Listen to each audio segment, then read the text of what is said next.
Hi, welcome to Talking Shop with the Bullets. We're doing a live interview tonight, and we have two special guests that are so brave to be here. We have Christy and Ken, and of course you guys know David. He's not a guest, he's always here. A regular. He's a regular. For Yes. So tonight we're going to talk about the second time around, and Christy has been a wonderful supporter of Talking Shop with us coming out and talking about all kinds of things. And she suggested and even offered to be part of talking about a subject that's near and dear to her heart, which is getting into a relationship for a second time. Both Ken and Christy have been married and divorced, and they're newly, well, do you say 3 years? 3.5. 3.5 years they've been in a relationship, and they're working through some difficult and challenging things, as a lot of people that are second time arounders are doing. And so thank you so much for being here. So before we get to that, now that we're in the second time, let's talk a little bit about what happened at the end of the first time and how that might affect or lead into your relationship now. You both have been divorced, and you both have children. Yes. And Christy, how old are your kids? My eldest is 23, and I have 19, and 13, and 10. And you were married for how long? 19 years. And you, Ken? I have a 16-year-old boy, just one, indeed. Married 17 years for the divorce. All right. Yeah. And you've been divorced for how long, Christy? Well, divorced 7 years, apart 8. And what about you, Ken? A year and 2-3 months. Divorced. Divorced. Yeah, Right. separated. Yeah, separated for 3.5 to 4 Yeah, years. 3.5. And how were, without spending a ton of time on the detail, how were those divorces in terms of stress, in terms of pressure for each of you? Wow. You wanna go first? Very fresh topic. That was a deep sigh. We let the divorce lawyer ask the divorce questions. Yes. Moment. Very stressful. It was disruptive of life, you know, and normal things you do. Contested. A lot of mean comments that came across at me, that I was wrecking someone's life, you know, blaming me for wrecking my son's life, for doing it, you know, those kind of comments, you know, very hard to hear. Makes you, at that point, and I felt that you go, okay, am I doing that? You know, you always second guess that question, but then if you persevere and know that it's better to have a kid grow up in a household, or any kids, that doesn't have that animosity between two people that in those walls, I think it was for the better. Right. It's hard to see it that way. Christy, what about you? Ours was more, we got married very young, very young, and didn't really know life, and ended up, I believe, just really developing into different people that wanted different things, and had no skill, had no communication, hadn't had good role models. I had a split family from the time I was little, and he had an intact family that really didn't have great communication styles, and he was an only child. So once life came around, and I had a chronic illness, and we had lots of kids, and it was money, it was sex, it was all sorts of things that just deteriorated it. So by the time, it was kind of the same thing, like, is it the right thing to do? Is it the right thing to do? Oh my gosh, what about the kids? And I personally feel I held on too long, but Brett and I did do 3.5 years of therapy, pretty intense therapy, and it just didn't get us anywhere. Gotcha. And it exploded at the end, and it was a really contested, kind of abusive divorce. So, And how long after your divorces were over did you two start to see each other? Oh, so mine, obviously the most recent, I was still going through the divorce process. I was separated mode. Okay. How did you guys meet? online. Online? Like one of those Like Match.com? Match.com. Oh, it was, yeah. And we're not even ashamed to say it because it works. She had an awesome picture of her and her kids at Disney with Mickey. She loves Mickey. And I had the comment, I was just... You're like, well, you look like you have fun. It was So cute. yeah, we are never one of those, like, don't tell anybody. Yeah, It was a means to an end. It was great. But I had been dating, and I had been in a serious relationship between Brett and Ken. I had been engaged to someone. Figured out pretty quick that it wasn't going to work. work. It was a wonderful learning experience that really helped me grow as a woman in my relationship, communication, sexuality, the whole thing. Like all of a sudden I was like, where have I been for 20 years? Wow. So I have had more experience in that kind of realm prior to meeting him. I had a couple longer term relationships. So I don't know if that was what you were really it was, yeah. So you met on Match.com, and was it sort of, did you know kind of right away that you really liked each other? We or talk about this. how did the dance go? Was there a dance? I mean, it's exciting because when you get married the first time so young, you have so little dating. Like college dating is not 40-year-old dating. It's so different, so scary. You're so intimidated, and you're like, what am I doing? I've had 4 kids. What guy's gonna date me with 4 kids? And like all of those thoughts. And but at the same time, it's really exhilarating and exciting. And when you start to get it down like to a rhythm, and you're like, all right, I got this dating thing down. And so you always wonder if that first date with someone is going to like be something. Like you don't have too much expectations because you can't. But we had very different, I think there was a chemistry immediately between the two of us. I'm not sure he knew what to do with it. I was so nervous. Had you dated much before you got married? Like early dating? Well, that's another piece we wanted you to know about too. So my last marriage, I said divorce. It was my second marriage. Okay. My first marriage, I was a widower. Oh. And the woman I met in college, and we married, and then she passed away. Okay. How long were you married? 7.5 years. Oh wow. I forgot to mention that because that was one of the things we wanted to be relevant in terms of, one, it's not his second time, it's his third rodeo. Okay. But also that his experience with that loss. Absolutely. At the age that he was on the brink of like starting his whole life, and then that incredible loss. He didn't recognize at the time, but it ended up coming as part of some of the suitcases, of being afraid of losing and loss, and there's so much loss between the divorce and his So even in terms of your relationship. That's what, so it has tell us a little bit about that. Not horribly, but. So it was interesting, it was exposed by my therapist a little bit about the fact that... Good therapist. in the sense that she said, well, if you think about this, you had a loss there. Yeah. And you were kind of in a way abandoned. And then you went into another marriage, and you jumped, and truly I feel I jumped in too early, because I was such at a spot in my life where I was just, a loss and not having, being, why this happened, right? So you get in a relationship, and I did, and I was kind of probably not ready to be in a relationship that I got into, and then it went very fast, and we got married. It was, looking back, it was shorter time than I should have done. But moving to where I am today, talking to my therapist, she's like, okay, so let's analyze what's causing maybe some troubles with our current relationship. And she's, let's go back to all the pieces that might make up what it is. And she said, well, if you think about that, that's a loss.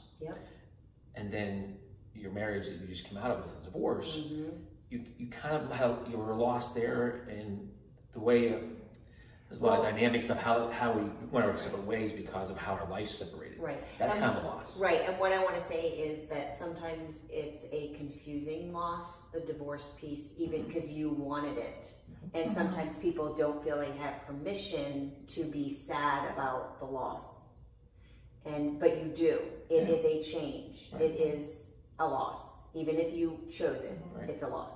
You didn't want, like you were hoping when you first started all this stuff, you would never be in this situation. It's a huge loss. So it is a loss of an ideal in your mind. Absolutely. You get married and you want to have a relationship that's enriched, and it's just life. And I think the relevance for this for other couples that are getting ready to go through it isn't to rehash everything about your exes. Like it's not, like that part of your life really does sort of need to be in a separate place when you're building this. But at the same time, when there are behaviors, communication styles, expectations that are coming into play due to your past experiences, whether it's from your family of origin or whether it's from a marriage or whatever, is relevant to be able to be vulnerable and open and talk about those things. So I don't want it to get derailed in talking executive talk, but it is for us, for our relationship, right. It's been a huge part. It's Yeah. been a huge navigation and understanding and so how have you worked through that? I mean, I know that you mentioned you go to the therapist and you guys have done some work together. Yeah, so we had one big breakup about a year and a half. Was it a year and a half ago? 2 years, actually almost 2 years. Yeah. We had one where it was just escalating. He hadn't started seeing a therapist yet. And, What was it that was escalating? our discourse. The distance was difficult. Right. His dynamic with she was being intrusive. I still wasn't finished with the divorce at the time. Okay, so you were still in the There was middle still of divorce. some of that, just chaos. Yeah. Okay. And Just the going on. boundaries were they were just real loose, and so it just seemed like what limited time we had, it wasn't fulfilling what we needed, you know. So it was kind of one of those things where there was a bit of an explosion. We have every time we have a conflict, we come back together really, really strong, like almost magnetic. Like we really have this desire to repair, regardless of where we think it's going to end up, whether we're going to split or whether we're going to stay together. Like the friendship and the adoration of each other, like we're like, no, this can't be ugly. We have to do this in a healthy way. Wow. So we had just decided, like, this is just too hard. The distance wasn't going to be able to change anytime Right, soon. so just to back up, so you're living about an hour-ish Hour and 15 from each hour other. away, Okay. yeah. And I just want to clarify what that so distance was. it was really impacting us. Yeah. He did at that point. You didn't have a set schedule with Stephen yet, and Right. his son yet, and the schedule didn't. We couldn't. When I had my kids, and then he had his, and then when were we going out, and it was just not Right. End good. of an hour drive. And so without that's- Right, so that's what trying to escalated. put Yeah. together, you know, a schedule that was, we could have time for ourselves. We could Yes. plan for it well. We Yeah. could expect it. No interruptions. And to be honest, I think my ex was trying to disrupt as much as she As could. much as she could. And until we got a schedule set by the courts that really locked it into a routine, Right. that's when that piece helped a It lot. helped a lot. To help us get into, okay, we can plan to do things together, Mm-hmm. and there's peace to that. Because at that point we had fallen in love with each other, so it was really difficult. Because we're like, how can we figure this out? Like, this just might not work, and we may just have to suck it up and part ways. So we split for about 6 months, and during that time he, on his own, went and started seeing somebody, and A therapist, not therapist. somebody else. Yeah, a therapist. That sounded a little like, Yeah. No, he did. Yes. Yeah, no. He went and started seeing a therapist, Yes. another woman Yes. that was really good for him. Yeah. And then there was an emergency that came up when I was away, and the first person I thought to call to help me was him, even though it took a lot of courage because we hadn't spoken in a long time. Yeah. But we realized that during that time, I had no desire to date anybody. Like everybody's like, get back to it again, go out and date. And it was really painful. So we came back together, but it wasn't really an ultimatum, but it was one of my necessities was, if we're gonna do this, we need to see a couples therapist. Wow. Good for you. And he was Very- 100% on board. Really? That's awesome. Because we thought this is where we're gonna get our tools. Yes. We needed a toolbox. We needed to be able to. But And she was good at convincing me, and Yeah. I believe in the idea. It was Yeah. truly, if we start on a good foot, Yeah. and you don't get caught into bad habits or something like that, Right. the therapist helped us Establish realize some good some rules. good things up front, and it was really helpful. Yeah, and I really wonder about how many couples dating, whether it's, first time around, second time around, third time around, actually enter into couples work. And wouldn't it be very helpful if more did that? You know what I'm saying? It's productive. Yeah. It worked well. It was a very good thing. Yeah. How have you navigated the relationship with the other's ex? How has that impacted your relationship, if at all, and how have you guys been able to sort of manage that? Well, can I speak first to that? Please. So I love what you just did there. You must have learned that in therapy. or maybe I did, yeah. Well, she's closest to me, so she gets to go first. Okay, all right. I didn't know. Ladies Okay. first. Yes, okay. That was good. Yeah. Yes. Actually, we have that. That's what we do. But so my ex has always been extremely accepting and supportive of whoever I've been with. He he dated someone real quick after we divorced, and then it didn't last very long, and then he has not had a long-term serious relationship since then. But we had a discussion pretty early on about how much we trusted each other's choices, in that I know he's not going to pick somebody that isn't going to be amazing for our kids. So that's going to be reassuring, a good feeling. And we actually had a conversation about it after we didn't want to kill each other anymore when we talked to each other, because we really have prioritized our kids, and we're able to say, like, you know,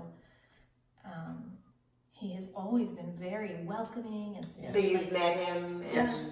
Wow. I mean, we don't do things socially, but we cross paths for different, you know, things. But yeah, like he'll drop him off, he'll come in, he'll or say, hey Ken, what's up? No, you know, we're not going out hitting. No golf games. That's not a choice we would make. And so we're not playing basketball together. Yeah, but for that, the kids see that. You know, they see that mutual respect of the two men, and especially for my kids, they, you know, there's some things lacking in their relationship with their dad that Ken is able to bring to the table. So it sort of puts for a nice puzzle piece in terms of your extended family. Yeah. So mine is very. She does.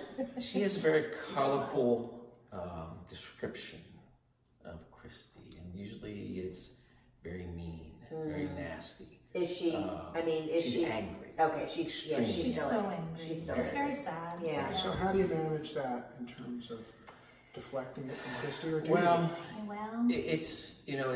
It's things where if she says things, it's like, that's inappropriate. I'm not taking it, and I have to basically just say that's enough. And you would hope that eventually over time a person would figure out that, you know, or let's lose the anger, but it still comes back. And it's still a tough piece. We did have a time where I had to, do you want to talk about the time that I stood up for myself? Yeah, we had to go to a funeral. So we had, you know, Christy's, you know, we're dating, she's going with me to the funeral. And we decided that the comments that my ex was saying to her was fully inappropriate. You know, we have school events and things like that, and it was just a matter of point that because she's like, I just need to speak my mind here. And I'm like, that's, you know, he's supportive. Go ahead. And I was there. And you I said, confronted her face to face, and I said, was it private, just the two of you? It was a little more in an open space because we didn't trust her. Okay. Yeah, we want to make sure it's somewhat public, but enough away from a little bit. Yeah, we can talk about that a little off tape. But we had to basically corner her and get her so that she couldn't escape. Okay.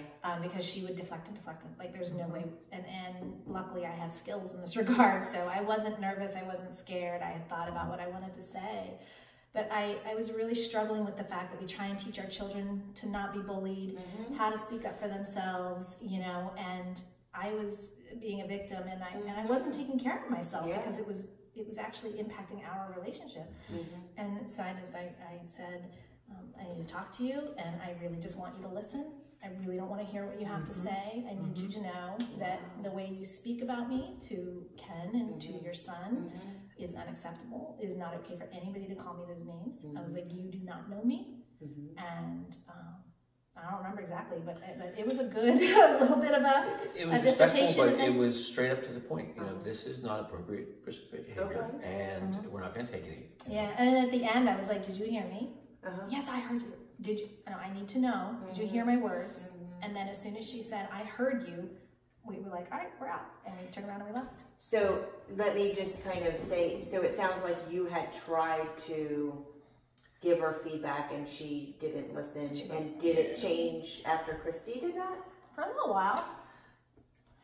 I think it made her angry right off the bat, but then it did take some of the comments out too. About 6 months of calm. Right. So you might need to have to do it again. And then when you asked the other day about and I said it's complicated, we're struggling with this right now because we're establishing some new boundaries. Yeah, some of the boundaries are still... He needs to. Yeah. Okay. Let me stop for a second. Yeah. I'll jump in and do that. Okay, you jump in. So you just grabbed his hand, you said he has to. Yeah, because that's what we're really interested in here. Is how is this strife with this woman, your ex-wife? How is this bleeding into what the two of you are doing? Sure. the unfortunate, I think, part is I'm trying to be a parent. The parallel parent, the co-parenting is not working in this situation. The parallel is probably the best way. And I try to, my son's with my ex. She's, competent mother and able to handle him, and I shouldn't interrupt. Right. That's her time. If I want to reach out to him, we have to reach out. Mm-hmm. What's caused our boundary issues is it always seems like my ex all of a sudden has to reach out for some reason. Mm-hmm. It's always an emergency. Mm-hmm. Or when we have the kids, she steps herself into our day somehow. Mm-hmm. It's emergency. It's time sensitive. I think this is a very common issue. I've worked with other families, other parents that I'm hearing this, and I thought it was important that it be discussed a little bit, because it's not about her. It's not about in terms of her as a person or whatever. Right. It's how it's impacting us and our ability to move forward with our relationship. Yeah. It's very disruptive. So what have you done to try, do you say you need to text me before a certain time, or you need to only text me if there's blood, or what do you... Well, it doesn't even matter. So that's why he's working with Alana. We're going to be working with a therapist on establishing it. I mean, I've tried to put that already out there, and I'm not going to answer your phone calls. I'm not going to take, is this an emergency? If it's not, I'm not talking to you. Right. I'm trying to limit, if there has to be a conversation, it's truly about the well-being of the child, my son. And when she steps over, so it's, the tricks that are being played is, I'm calling about Stephen, right? And okay, so there's a minute or two of something, and then they're off tangent. Derail. And exactly. Oh, and then it's like, okay, it's enough. Not small. And there's been some recently. So it's really coming back to, I know that it's back to setting the boundaries again, reestablishing this is the only way we're communicating. It's going to be email. And we understand that we're at a point now when we had a big conflict in December that we need, meaning the two of you, he and I with her, and that I wasn't doing myself any favors because I was falling into comfort of old stuff and in my fix-it mode and wanting to, that I needed to step back from it and not be in the fray and be like, okay, this is what, have the therapist support us and say, this is what she sees happening, and us coming up with a plan and an idea. But our emotions got so spiraled that we ended up with all these great communication strategies that we had figured out were not working.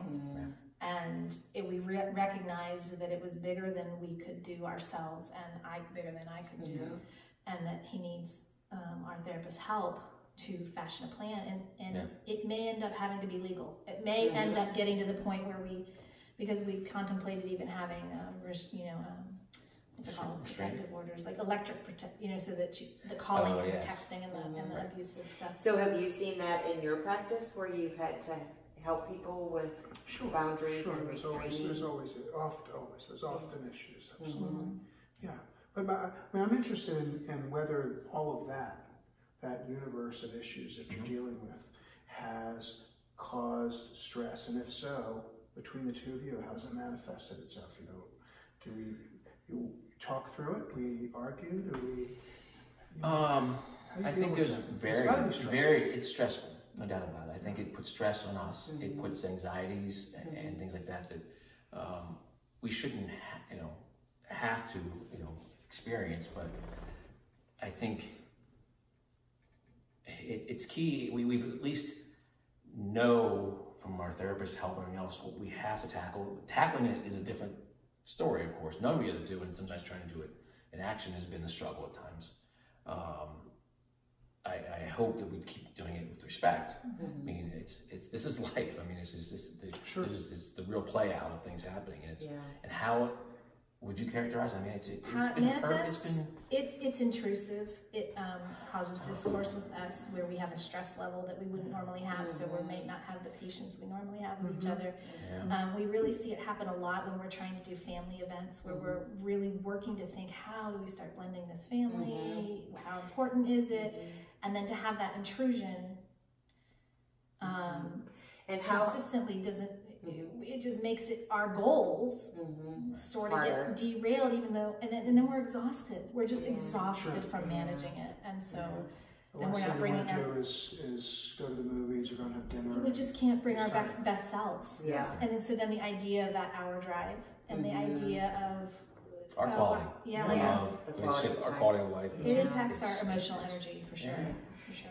So how have that answered your It question? did, yeah, no, it was great. Yeah, thank you. And how have you guys tried to blend the families? Like, is your son open to spending time with her kids and vice versa? How does that? I'll go there first because I know there's a dynamic. I give her incredible credit because she has 4 kids and has a Still a lot of kids. Style of things where I have just 1. Yeah. So I'm managing a family from one perspective. It's just a kid. Yeah, sure. And she has the dynamic of multiple things going on, so we parent differently. We recognize that flat out. So blending the families, sometimes it's a challenge because I have one way of, let my son do certain things, and she's like, "Why'd you let them do that?" Because having a couple kids, you kind of see how that whole play out I don't really works. say it like that. With all due respect, I'm a little nicer than that. You are true about that. I shouldn't say it in that tone. But I give her the credit that she's having a chance to manage more balls in the air. Yeah. And I haven't had that experience. So those 2 different parenting styles. Yeah, different. They are different. Has been something you have to realize, and I've been stumbling through that, tripping. But it's a challenge, but recognizing it's the key. I mean, we try to talk through that after situations happen. We're really open about it, and luckily from all my years of experience with dynamics with children, understanding a single doted on teenage boy has a very different level of expectation, of responsibility, of whatever, let alone the fact that he had just come out of a very traumatic divorce from his parents. My kids have been in the game, man. Brayden wasn't even out of diapers. Like, this is their, I wait. It's their normal. It is their normal. It is their normal on a level, but I wait to introduce. It took a long time before he started. How long was it until you introduced him to the kids? Over a year. Oh, wow. That is a long time. It was a long time. Possibly. I mean, maybe. Because the first year we were on again, off again so much. Right, yeah, there was I didn't introduce them for a while, especially because I have one child who's especially sensitive, and but. And do you have any general advice about that for other people? Like, do you think there should be a specific, waiting period or seriousness of your relationship before you bring somebody in? What concerns us is their little hearts. So they have been, when a family breaks up like that and you look back and you go, oh my gosh, I've done this to my kids. So even though you know that the better things are there and out there and that they'll survive it and they'll do whatever, having been engaged to someone already and had my kids really love this man very much, they went basically through another little second divorce with that person. And I waited for that introduction as well. But it was still very painful because that person decided not to stay in their life. He left and it was done and over, and we never talked to each other again. So I was very clear with him. One, we were very slow with his son because of his mother's dynamic. It was really important that we were very careful. We recognized that she would also put him in the middle of the whole situation of me dating, and we saw it, heard it, some calls that she would grill him on he's finally started to open up to me because I am really good with teens, so his heart especially, and then my children basically having a whole year before I met Stephen knowing him, and I said to him, if anything ever happens with us, I need you to not abandon my kids. It's interesting. You asked me a little while ago, what do I see and that sort of thing. And years ago, when I started doing the work that I do, there was a judge in Montgomery County who basically took the position that she didn't care what you did when you were divorced, but until then, you don't see other people if you've got kids. Now that's a 1980s view of things. But in a lot of ways, what you're talking about is the remnants of that, where it wasn't a hard and fast rule, but you're sensitive to how those relationships affect your children and so forth. Like, we are very sensitive, and we would counsel other people to be very sensitive and to understand that you are the adult, and we do have our whole lives ahead of us, and our children are only with us for a short period. So there is going to come a time where these kids can navigate a blended family way better than like had we met each other when B was little, like 3. Very different. So I would advise other couples who are going into this as romantic as and exciting and honeymoonish that feeling is of wanting to be with that person all the time and blending the families, making the family one, thing. Like it's just not. God, I hate to tell people what to do, but it's just not smart because their hearts are fragile and their brains are fragile, and they fall in love. Right. You know, they fall in love, especially when someone's bringing something to the table that their other parent might not give. That's right. That's a good point. So for me, I think, am I bold enough to say that I've taught him this? And he knows that, you know, it's tough for me to be navigating the relationship with his son because I want it to be more than it is. But I also know that where he's at, I need to be right where he's at. And of course, the other thing of merging the families is also the personality types. What we talk about is that when she has 4 kids, of course, 3 at home. Well, one's already married, but they have that sibling. I mean, I grew up in a 4. I was last of 4. So you have siblings, and you have that dynamic of just rough and tumble, and pranks and the goofing off you do as you grow up with the other siblings. Well, Stephen's an only child. He doesn't have that dynamic in knowing how to manage that. Well, when he jumps into the group, you have 3 kids that have all been siblings. So they're goofing and playing and doing certain things. We had a very specific example that just happened. We had to navigate. And my son is like the outsider a little bit. He's trying to get in, but he's not at the same place. And so we have to be aware of that and try to do our best to help. He gets his feelings hurt because he feels like he's being left out, when really that my kids are so inclusive, and they never ever, and they actually really like his son, but there are behavior stuff that clash and parenting styles that clash, and so the kids, we try not to shove them together. We've been trying to do baby steps, and the couple times that we have forced, it hasn't gone great. I would say it goes maybe 60-40.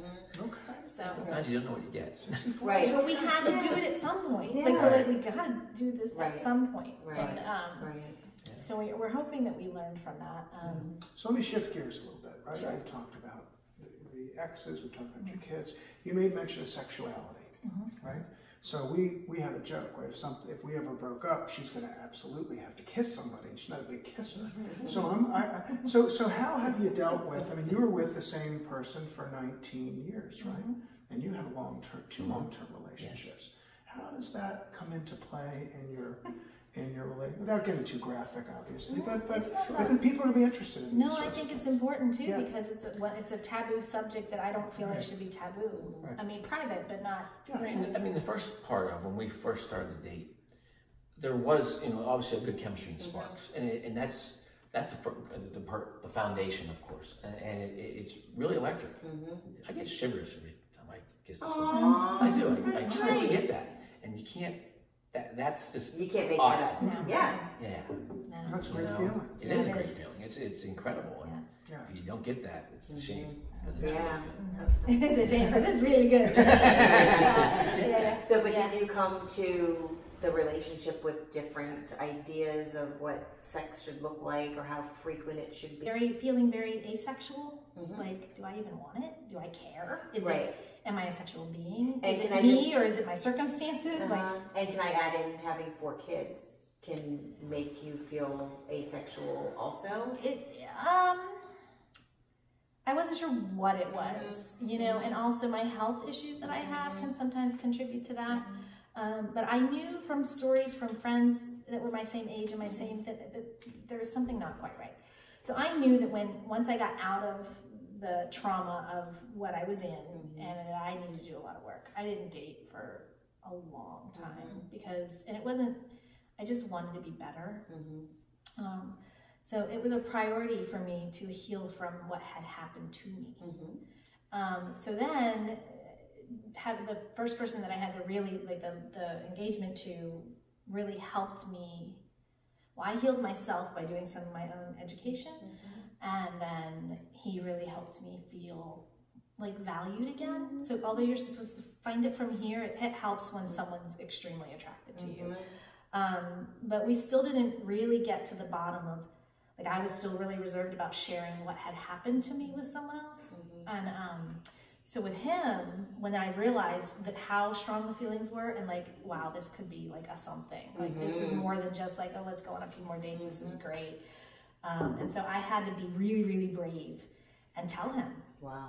Because there were certain things that he couldn't do, or I'd be triggered. And so it was... It was great this was open, because my biggest fear in a relationship is that I do something that hurts her, or in a way traumatizes her, or something isn't right. And so I find myself, in some sense, when you get in a relationship, also, is that okay? You know, you want to make sure that you're taking care of her needs. You know? And it's because to me that was an important part. So you guys seem to have very open communication. So she's helped me a lot with some of those pieces. And it seems like, you know, sexually that would be an area that you would... we figured it out pretty quick. That you would talk, you know, and like say, like, you know... Once I was brave enough to do that, and he received it, and I felt safe, and we cried, and then from there, that has been a staple, consistent, never wanes. Is that the word, wanes?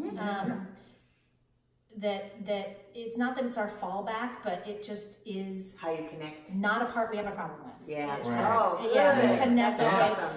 No, we really do. I mean, it does drive just so much chemistry. That's awesome. And communication, because it's when we slow down. It's when we talk about even sometimes hard stuff, you know, because we're actually taking the time and we don't have all these external extra things happening. And because we were able to build that trust pretty early on, I think that it gave us both something that we had lacked those first 20 years of life, that even though it was there and it was physical, it didn't have the depth, the intimacy, the emotional intimacy as well. So, So where do you, I mean, I know you guys are working on lots of pieces. You're working on, you know, is this going to last? Is this going to, where are we going to go from here? What do you kind of see, you know, your future to be? I can take that question. This is the person I want to, you know, live the rest of my life with. Yeah. And there's struggles that is life. There is those little things that will derail you, but you have to, you know, I think we're right for each other. That's the feeling I think we both have. And the people who love us feel that way. Like the people who are around us, even... That's gotta be reassuring.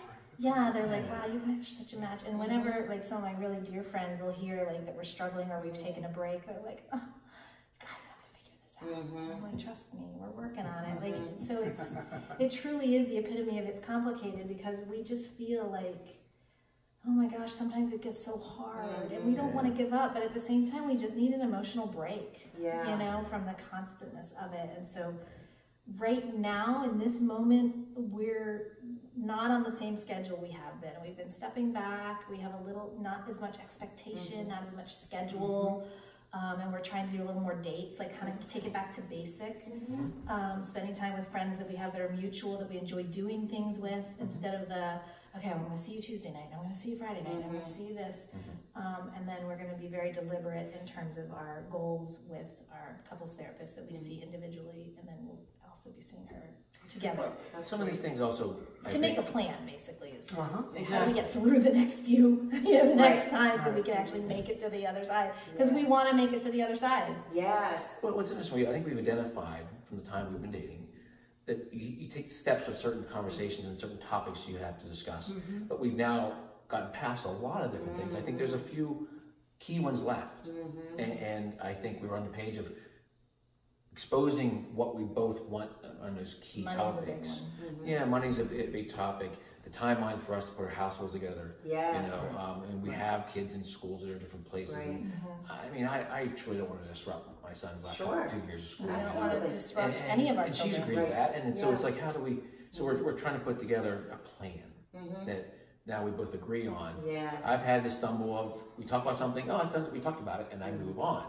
And then that wasn't the final plan. Yeah. It was kind of a draft. Yeah. And that's But if I bring it up and he's like, didn't we just talk about that last week? And I'm like, yeah, but we didn't. Ongoing conversation. Yeah. So it's identifying these things. I think it's or we'll do therapy and then we won't like address it in the couple weeks between, and then we'll go back and she'll be like, so tell me about what's happened since then. And he's like, well, let me get out my journal. And he'll be like, really? We forgot. I have a short memory and a long list. It's the only way I can live my life. Yeah. Well, I mean, I think that you guys are just wonderful role models for putting in the hard work. That's the thing that I'm most impressed by, because a lot of people would have been like, you know what, too many issues and see you later, bye, and I'm not doing this. But you guys are in it. You're doing the hard work, and that's extremely impressive to me. And I think for other people that they need to understand that if they want to be in a relationship, it's going to take hard work and maybe even more work. Well, I think that the key is when people are getting into it is, you know, there's all the self-help books, and some of them are really amazing and can really help you find things out about yourself. And other of them are like, don't put up with it. If this and this happens, then you're out of here. And so I struggled with that because I held on to my marriage for dear life because I didn't want to be my parents, right? And then I was like, wow, I stayed in that too long. So then I was like, how long do I stay in it? You know, and I'm not going to deal with this. And I did the same thing. I stayed because I thought it was for the better good of disrupting your kids growing up. We're anxious to hear how things end up, and we really do appreciate you guys. And I hope that you'll come back at some point, and maybe we'll have some other things to talk about and other challenges that you will be able to share with us. And you'll hand me the rose. And maybe we'll do the Bachelor episode. Right. So thanks again for coming. Thank you guys for watching. Thanks for watching. Thanks. Follow us on YouTube, Talking Shop with the Bullets. On Facebook, Talking Shop with the Bullets. Our Instagram, Talking Shop with the Bullets. Yes. Our hashtag Pub Day V-Day 2020. It's a long one, but it looks good on the Facebook page. Yeah, and that's when our book is coming out, and it's being edited right now, and we're really excited about it. And maybe there'll be a second book on second, third time around, and maybe you guys will be contributors in some way. That sounds great. We really do appreciate you